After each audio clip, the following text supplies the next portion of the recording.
বিয়ে বিয়ে আর বিয়ে, এই বিয়ের মরশুমটা আসলেই একটা আলাদা রকম ভালো লাগা কাজ করে, কারণ ফ্রিতে প্রচুর খাওয়ার সুযোগ। আর আজকে আমি চলে গেছিলাম আরাধ্যা ডেকোরেটর অ্যান্ড ক্যাটারার সার্ভিসের পক্ষ থেকে ইনভিটেশন পেয়ে একটা বিয়েতে। তো নমস্কার বন্ধুরা, আপনাদের সবাইকে স্বাগত জানাই আমার নতুন একটা ভিডিওতে। বিয়ে বাড়িতে প্রবেশ করার সাথে সাথেই দেখলাম যে চারপাশটা ভীষণই সাজানো গোছানো, আর সামনেই লেগেছিল স্টার্টার কাউন্টার। তো আমি প্রথমেই নিয়ে নিলাম কফি, আর কফিটা বেশ ভালোই ছিল। কফির আর কি রিভিউ দেবো। আর বিয়েটা হচ্ছিল কিন্তু তরুণ তীর্থ ক্লাবে। তারপর দেখলাম গরম গরম ভেজ পকোড়া ভাজা হচ্ছে, সেটাও নিয়ে নিলাম, বেশ ভালোই ছিল কিন্তু। এরপর দেখলাম যে জেলাবিও আছে, তো জেলাবি আর রাবড়ি এটাও নিয়ে নিলাম। আর জেলাবিটা ছিল দারুণ মুচমুচে। তো এখানে বেশি খাবার খেয়ে পেটটা ভরালাম না, কারণ ওপরে গিয়ে মেন কোর্সে মাটন মারতে হবে বেশি করে। এখানে কিন্তু বসে খাওয়ার ব্যবস্থা ছিল। তো প্লেটে প্রথমে চলে আসলো স্যালাড, ভাত এবং ডাল, আর সাথে আলু ফুলকপির তরকারিও ছিল। তো প্রথমে আমি ডাল দিয়ে ভাতটা মেখে খেয়ে দেখলাম, আর ডালটা কিন্তু ছিল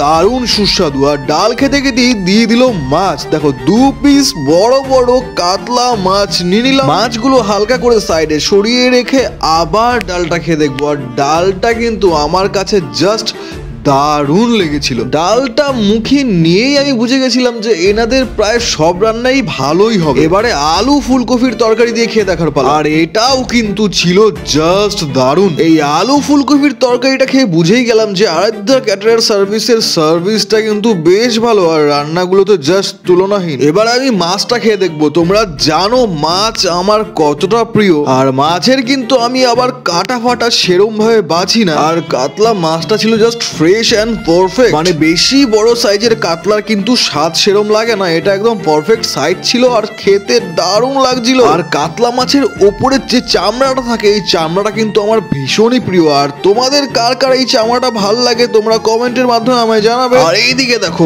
মাছটা মুখে ঢুকিয়ে সাট করে কাঁটাটা টেনে বার করার সুন্দর টেকনিক। এবারে চলে আসলো ফ্রাইড রাইস, আর আমার মতে এবারে সেনা হবে মেন খাবার দাবার, মানে সাউথ ইন্ডিয়ান ফিল্মে হিরোর মতো এন্ট্রি নিল কিন্তু মাটন। আর এতগুলো মাটন দেখে আমি একটু ঘাবড়ে যাওয়ার সাথে সাথে চলে আসলো ওর সাথে হাত ফাত মিলিয়ে ফ্রাইড রাইসের সাথে মাটনের গ্রেভি মিলিয়ে দিলাম মুখে ঢুকিয়ে। আর মুখে নেওয়ার পর বুঝতে পারলাম যে এই মাটনের গ্রেভিটা জাস্ট আলাদাই, মানে খেয়ে জাস্ট আমি ভাবনায় পড়ে গেছিলাম এত স্বাদ কি হবে। আবারও একবার রাইসটা মুখে নিলাম, আর রাইসের সাথে মাটনের গ্রেভি মিলে মিশে জাস্ট দারুণ। এবারে মাটন খেয়ে দেখার পালা। মাটনটা মুখে নিয়ে ঠোঁট দিয়ে স্মুচ করতেই জাস্ট ভেঙে যাচ্ছিল, মানে এতটা সফট আর এতটা ফ্লেভারফুল মাটন আমি শিলিগুড়িতে জাস্ট কমই খেয়েছিলাম। তারপর জানতে পারলাম যে এটা আমবাড়ির খাসি, মানে আমাদের উত্তরবঙ্গের আমবাড়ির খাসিগুলো নাকি খুবই ভালো, মানে ওখানে বলতে গেলে লোকাল খাসি ভীষণ বিক্রি হয়। আর এই আরাধ্যা ক্যাটারার